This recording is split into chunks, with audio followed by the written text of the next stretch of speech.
रास्ते में मिस्टर लू जाओमिंग का नंबर लेता है और घर आने के बाद वो देखता है कि जिनसिंग अभी भी सो रही है। हांटिंग जाने लगता है कि तभी जिनसिंग फिर से उठ जाती है और तमाशा करने लगती है। जब वो जाओमिंग और मिस्टर लू की नहीं सुनती तब हांटिंग उसे उसके रूम में लेकर जाता है। अगले दिन जिनसिंग के सारे दोस्त उसके घर आ जाते हैं और तब जिनसिंग को पता चलता है कि उसने रात में क्या किया जिसका उसे बहुत बुरा लगता है। फिर लिली पूछती है कि आखिरकार उसने इतनी ड्रिंक क्यों करी। इस पर वो बताती है कि उसका और यिचिन का ब्रेकअप हो गया है। ये सुनकर सारे हैरान हो जाते हैं। जिनसिंग कहती है कि वो किसी और से प्यार नहीं करता, लेकिन अब उनके रास्ते अलग हैं, इसलिए वो उसके साथ नहीं रहना चाहता। सब उसे और आराम करने के लिए कहते हैं और उसके जाने के बाद कहते हैं कि अब आगे से कोई भी यिचिन की बात उसके आगे नहीं करेगा।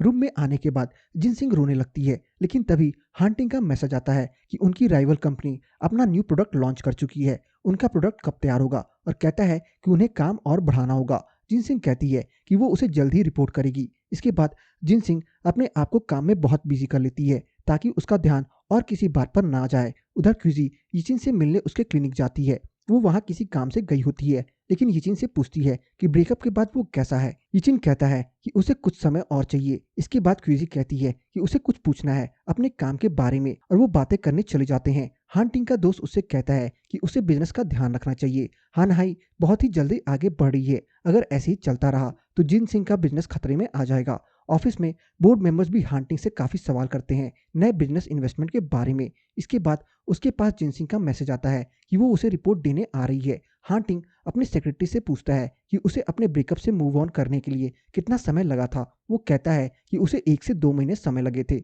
जब जिनसिंग उसे रिपोर्ट देने आती है तब वो उसे सॉरी बोलती है कि उसने ड्रंक होने के बाद जो कुछ भी किया उसे नहीं करना चाहिए था और रिपोर्ट देती है। हांटिंग उससे कहता है कि उसे अपने बिजनेस पर और ध्यान देना है। इसके बाद वो उसे डिनर के लिए कहता है, लेकिन वो मना कर देती है ये कहकर कि उसके आज के कुछ और प्लान्स हैं। उसके जाने के बाद वो सोचता है कि क्या जिनसिंग ने मूव ऑन कर लिया है या नहीं किया है। घर आने के बाद वो अपने माँ से मिलती है और उसकी माँ कहती है कि उसने अब तक उसे क्यों कुछ नहीं बताया। उन्होंने जब यिचिन को फ़ोन किया तब उसे पता चला कि उनका ब्रेकअप हो गया है। उसने अपनी जॉब भी छोड़ दी है और नया बिजनेस शुरू कर लिया है। इसके बाद दोनों खाना खाते हैं और बातें करते हैं। जिनसिंग अपनी माँ को बताती है कि वो उन्हें परेशान नहीं करना चाहती थी, इसलिए उसने उनसे कुछ नहीं बताया। अगले दिन हांटिंग जिनसिंग के लिए नाश्ता बनाकर लेकर जाता है और उसे शक न हो इसलिए वो अपने दोस्त मिस्टर जाओ के होटल में खाना बनाता है। लेकिन जैसे ही वो ऑफिस पहुंचता है वहां जिनसिंग की माँ होती है जो ऑफिस की कीज ढूंढ रही होती हैं। उसे लगता है कि हांटिंग सू है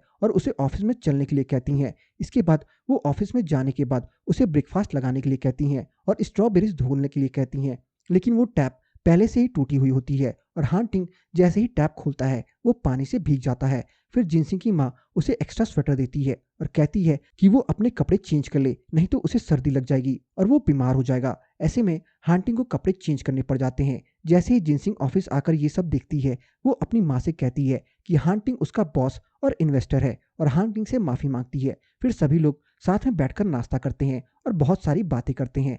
जिनसिंग की माँ उससे पूछती है कि जब वो इतना काम करता है तो क्या उसके पास अपने माँ बाप के लिए टाइम बचता है। इस पर वो बताता है कि उसके मम्मी पापा अब इस दुनिया में नहीं है और उसे याद आता है कि बहुत साल पहले उसके मम्मी पापा की एक सुनसान जगह पे एक्सीडेंट हो गई थी जहां फर्स्ट एड और सही मेडिकल फैसिलिटीज ना मिलने की वजह से उनकी मौत हो गई थी। ये सुनकर जिनसिंग और उसकी माँ थोड़ी परेशान हो जाती हैं, लेकिन हांटिंग कहता है कि इस बात को बहुत साल हो चुके हैं तो अब वो बुरा ना माने। फिर सभी बातें करने लगते हैं और बहुत सारा टाइम साथ में बिताते हैं। बाद में जिनसिंग की माँ उन्हें साथ में काम करता हुआ दिखती है। नाश्ते के बाद हांटिंग उन्हें उन्हें घर छोड़कर आता है और जिनसिंग की माँ उसका नंबर ले लेती है और कहती है कि जब भी उसके पास टाइम हो वो उसके होम टाउन जरूर आए। वो पहले चली जाती है और हांटिंग और जिनसिंग बातें करने लगते हैं। इस पर वो कहता है कि जब वो जर्मनी में था तब उसने सारे काम खुद ही करे थे, इसलिए वो बहुत कुछ सीख गया है। इसके बाद वो चला जाता है और जिनसिंग सोचती है कि हांटिंग ने भी अपनी ज़िंदगी में बहुत कुछ देखा है। तो बस आज की इस वीडियो में इतना ही। आपको मेरी ये कहानी कैसी लगी कमेंट सेक्शन में बताना ना भूलें और अगर आपको मेरी ये कहानी अच्छी लगी हो तो वीडियो को लाइक करके जाना ना भूलें। चैनल पर नए हैं तो चैनल को जरूर सब्सक्राइब कर लें ताकि मुझे ऐसी ही मोटिवेशन मिलती रहे और मैं आप सबके लिए अच्छी से अच्छी वीडियोस लाता रहूं।